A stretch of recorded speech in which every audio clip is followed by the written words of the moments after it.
Bien, bienvenidos a Masterclass Inmobiliaria número 73. Como dije anteriormente, saludos a Marina Prestige Home, a todas las personas que lo van a ver y todas las personas que lo van a ver en nuestro canal de YouTube.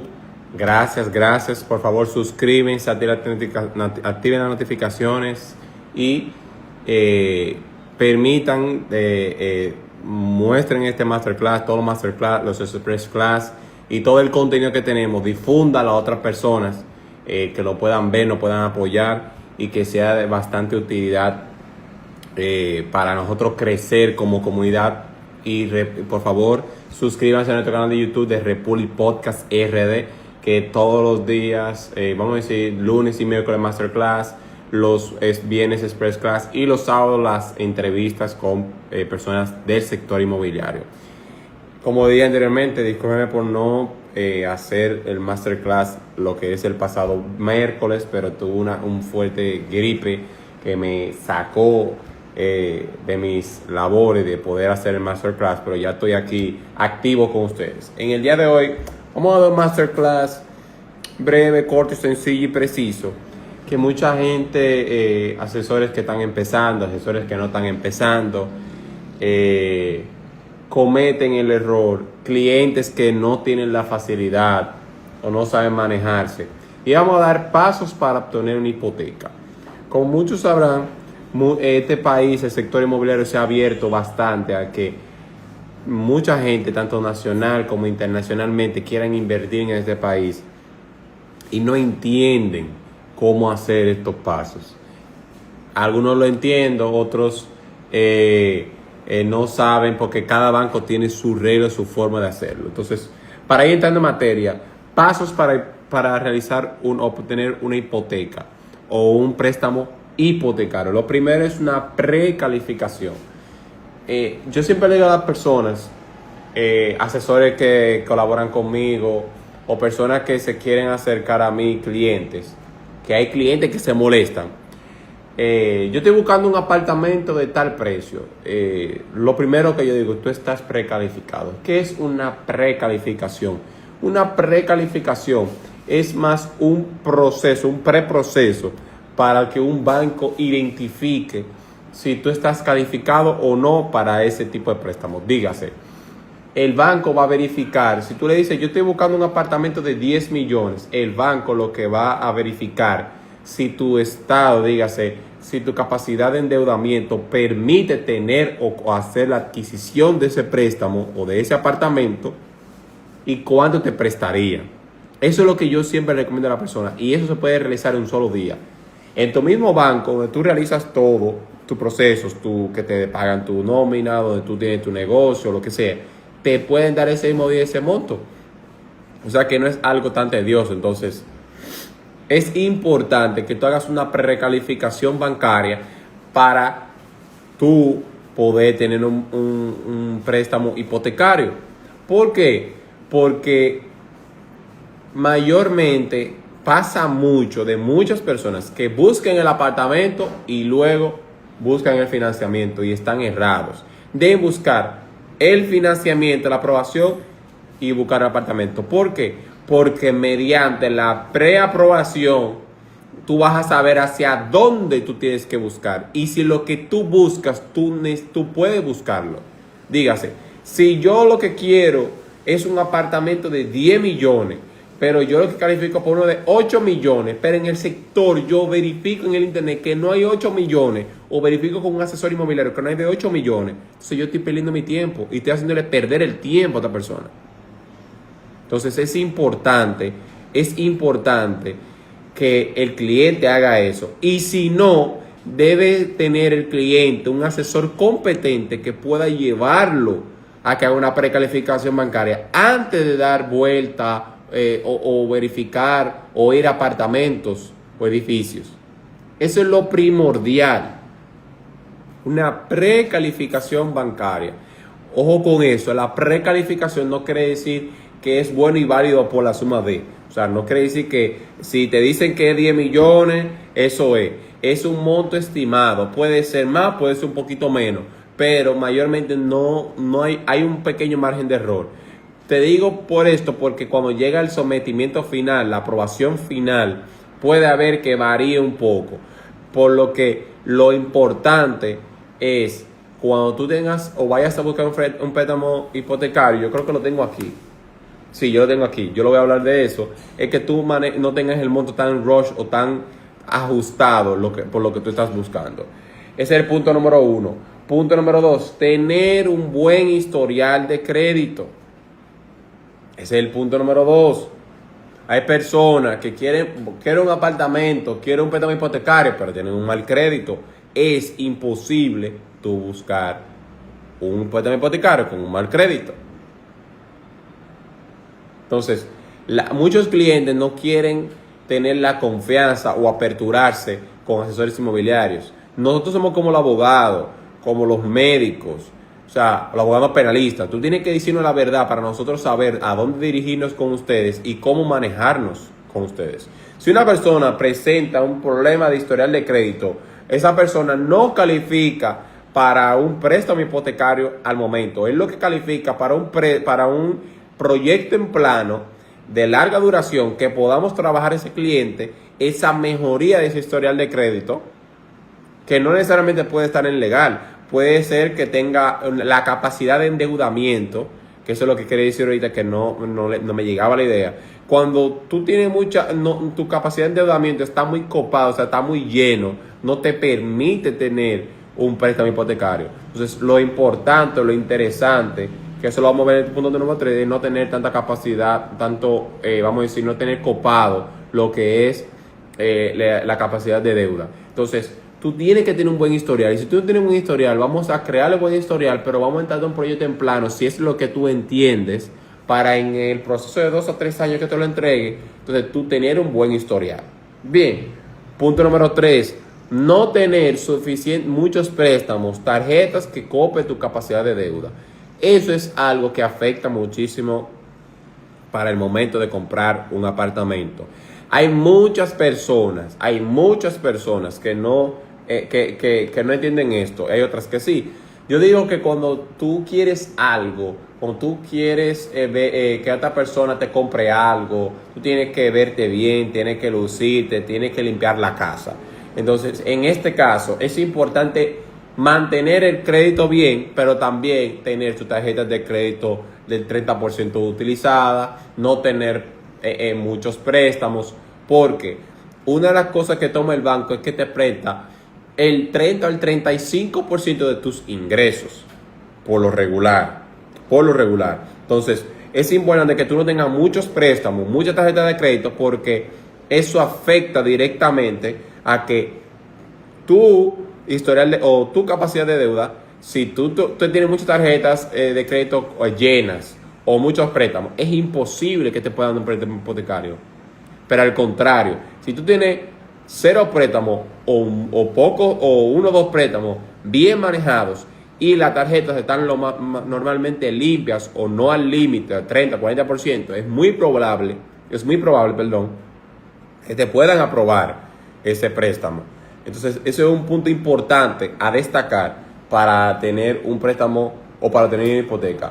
Punto número 4, tomar el banco con el que tenga mejor movimiento donde percibe tus ingresos. O sea, es importante que tú vas a tomar un préstamo hipotecario, tú consideres en primera persona el banco donde tú haces tus mayores transacciones. Dígase, donde tú cobras tu nómina. Si tú eres empresario o independiente, tú manejas todas tus cosas. ¿Por qué? Porque ellos te van a dar mucho mejor facilidades, ¿se entiende? O van a buscarte la manera de darte mejor facilidades. Si no es así, entonces tú vas a otra entidad. Pero regular, lo mayor o lo importante para eso es que tú vayas a ese banco, porque es el banco donde tú realizas todas tus transacciones, en donde tú tienes un historial por un buen tiempo y va a ser mucho más factible. Bien, punto número 5. Tener un 30 a un 40% de la propiedad para ir más cómodo. Mucha gente va como ajustado a tomar una hipoteca. Entonces, hay cosas que debe verse. Entonces, la gente no sabe, por ejemplo, cuando son propiedades de lujo, dígase, propiedades que exceden, que los préstamos van a exceder los 15 millones de pesos, la persona por obligación casi tiene que tener el 40%. No financian el 80%, ni el 70%, financian en algunos casos el 70%, pero por lo regular, las propiedades de lujo o las propiedades que el monto de préstamo excede los 15 millones de pesos, tienen que tener el 40% del inicial. Entonces, no solamente tiene que tener el inicial, la persona tiene que tener los gastos legales que le van a cobrar, el 3% del impuesto de transferencia. O sea, no solamente tener el inicial, tiene que tener la capacidad económica para manejarse con lo que resta, que es lo que acabo de mencionar anteriormente. Entonces es importante que el cliente vaya preparado. Que el cliente vaya preparado. Y nosotros le estemos ayudando. O sea, antes de reservar, mire, este apartamento vale tanto. ¿Tú te has precalificado? Sí, tanto. Entonces, esto va a tener un 3%. Hay clientes que no hay que explicarle eso porque ellos lo saben. Pero hay clientes que sí, que hay que explicárselo. Entonces, es importante que nosotros le hagamos hacer en cuenta al cliente que tiene que tener un apartamento le van a prestar 15 millones de pesos, que es un apartamento ya de otra categoría, tiene que tener el 40%. En los casos que van a financiar menos de 15%, por lo regular, es lo mismo, tiene que tener entre un 30 y un 40%. Y ese 30 o 40 es para que ahí esté englobado parte del inicial, el 3% de impuesto de transferencia y también los gastos legales. Entonces es importante tener en cuenta que debe tener el 30 al 40% para ese tipo de propiedades. En el caso de otras propiedades que no son tan costosas, dígase propiedades de 6, 7, 8 millones, 9 millones, hay veces que tú puedes ingresar, o propiedades de bajo costo, con un 20%. Pero siempre le recuerda a la persona que mientras menos financie la persona, menos presión va a tener en el tema de las cuotas. Que eso lo voy a ver para tener una hipoteca de manera segura ahorita. Entonces, ese es el punto número 5. Punto número 6, comprar un inmueble que esté apegado al valor de la tasación. Comprar un inmueble que esté apegado al valor de la tasación. Saludo a Frayani Hernández. Muchos asesores de larga data y otros que no tienen tanto, pero tienen ese conocimiento, saben que los bancos prestan el 60, el 70, el 80, el 50, el 60 de las propiedades del valor de la tasación.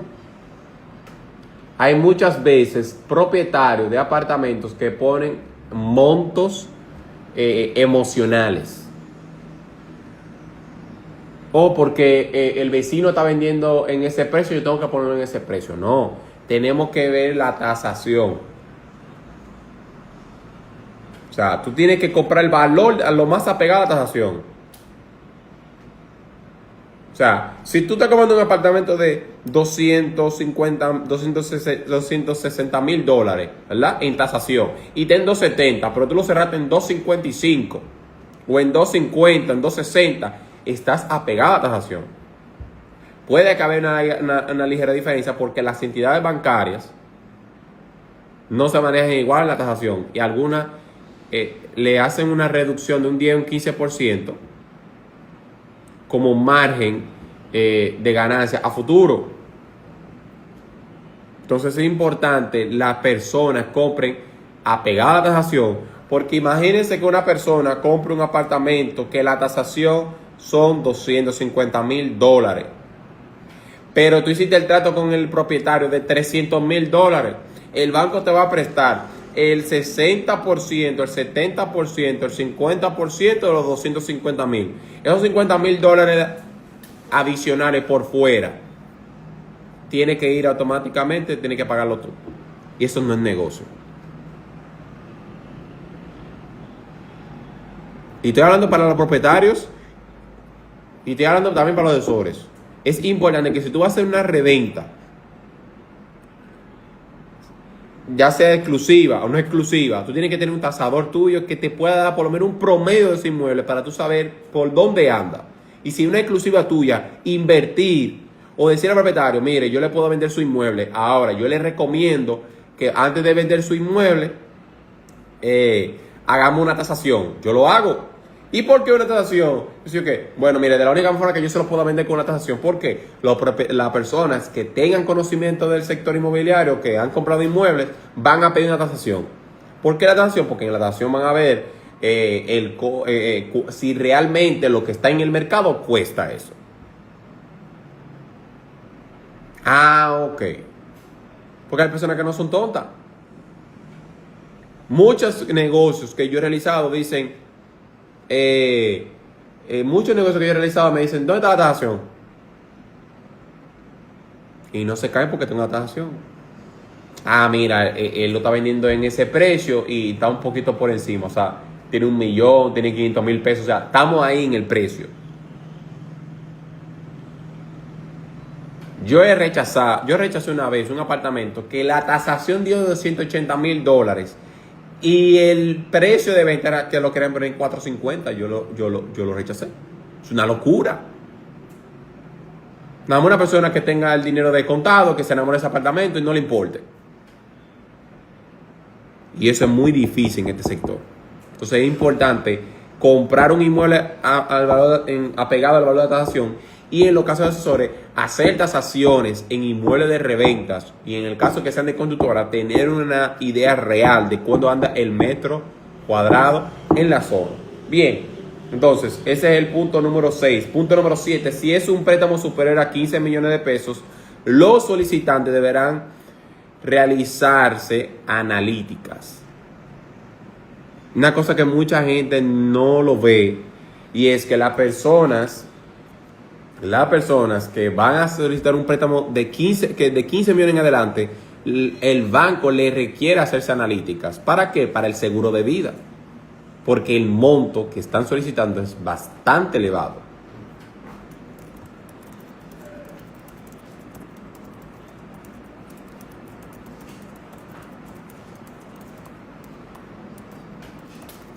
Entonces tú tienes que ver, no solamente que el monto, tú tienes que ver que ese 15 millones te lo van a prestar, sí, pero tú tienes que llevar unas analíticas, o te van a indicar las analíticas y todo lo demás para tú tener un seguro de vida, ya que el riesgo es mucho mayor. Bien, ese es el punto número 7. 7, sí. Punto número 8. Si es un cliente extranjero de Estados Unidos, debe proporcionar el income tax, que son los taxes de los últimos 2 años, el estado de cuenta de los últimos 6 meses, copia digital de su Social Security y copia de pasaporte. En el caso de que sea dominico-americano, o sea, dominicano con doble nacionalidad, o sea, dominico-americano, debe proporcionar la cédula dominicana.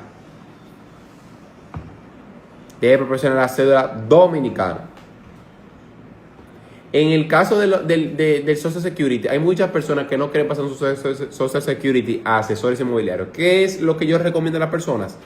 Tú le vas el correo del banco y ellos se comunican entre ellos y él le puede pasar la copia del Social Security para que no ronde varias manos. Y cualquier cosa, ellos son los que manejaron sus documentos entre ellos. Bien, ese es el punto número 8. El punto 9, 1, 2, 3, 4, 5, 6, 7. Ese es el punto número 8.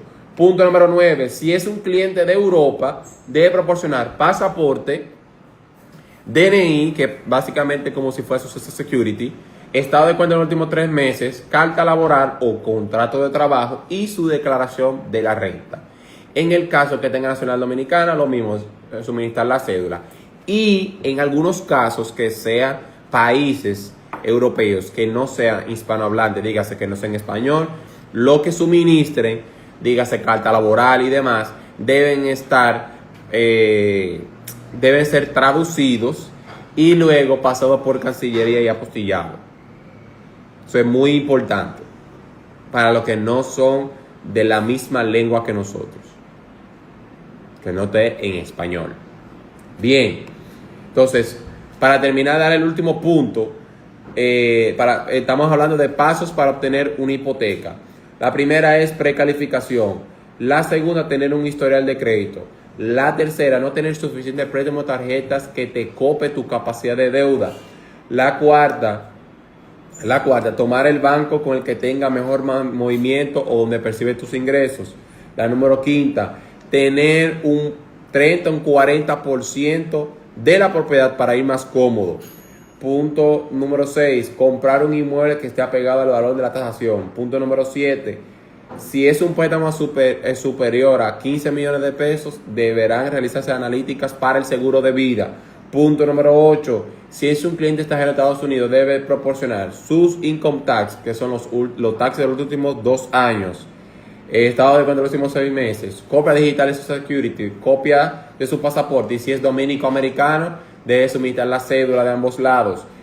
Punto número 9, si es un cliente de Europa, debe pasar su pasaporte, su DNI, que es como un Social Security, o su ID, su seguridad social, que no expliqué ahorita. El Social Security en Estados Unidos es como si fuera la cédula de nosotros allá, en donde la persona tiene más cuidado, porque una persona que tenga su income tax pueden verificar todo su historial de crédito y demás.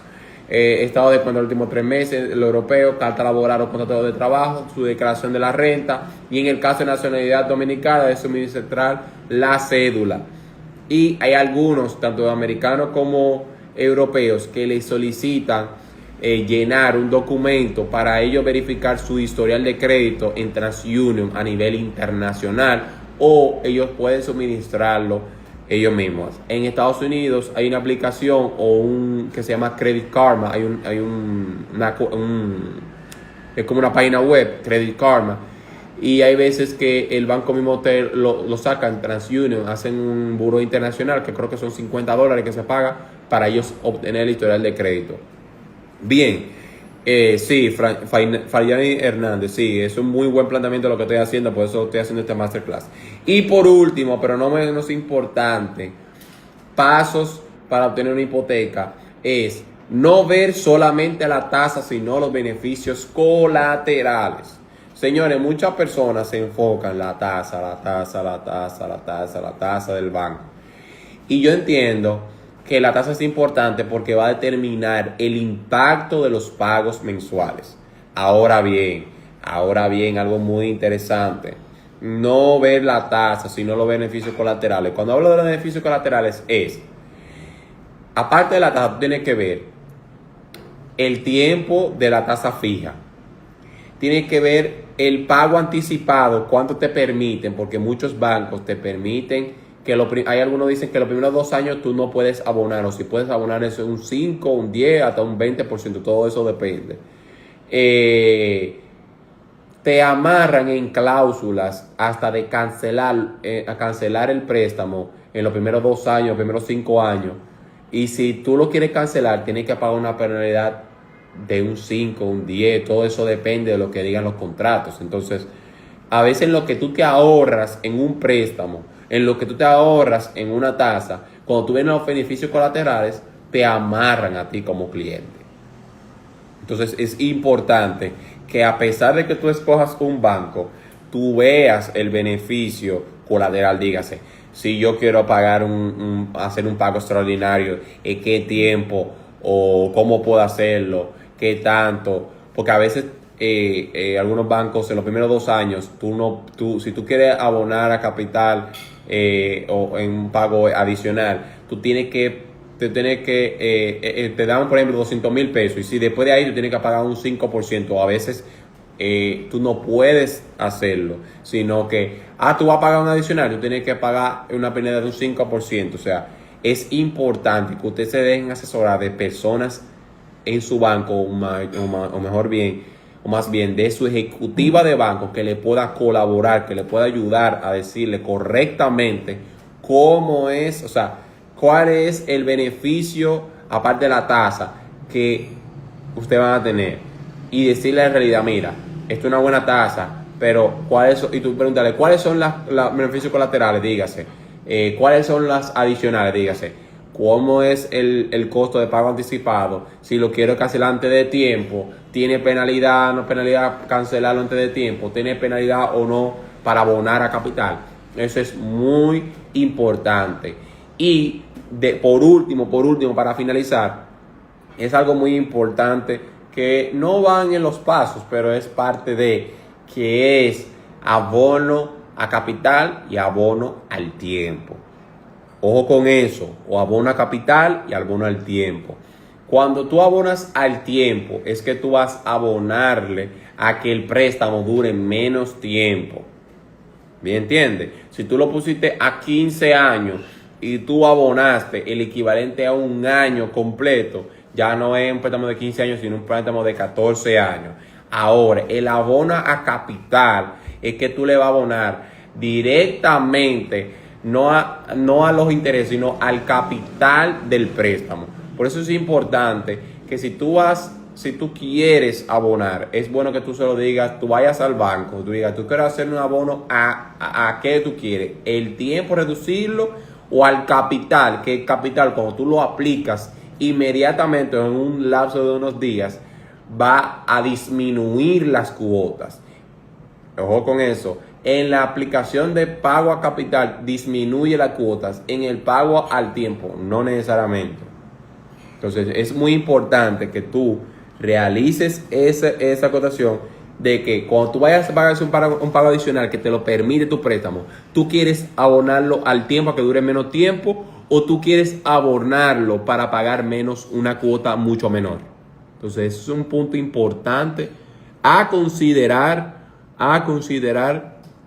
en un préstamo hipotecario. Agradezco a todas las personas que se conectaron. Saluda a Kelvin Malbuena, a Tragazo Jorlevin y a Marina Prestigón, que estuvo del principio con nosotros. Así que gracias por estar aquí. Nos vemos el miércoles, Dios mediante, en el próximo Masterclass Inmobiliario número 74.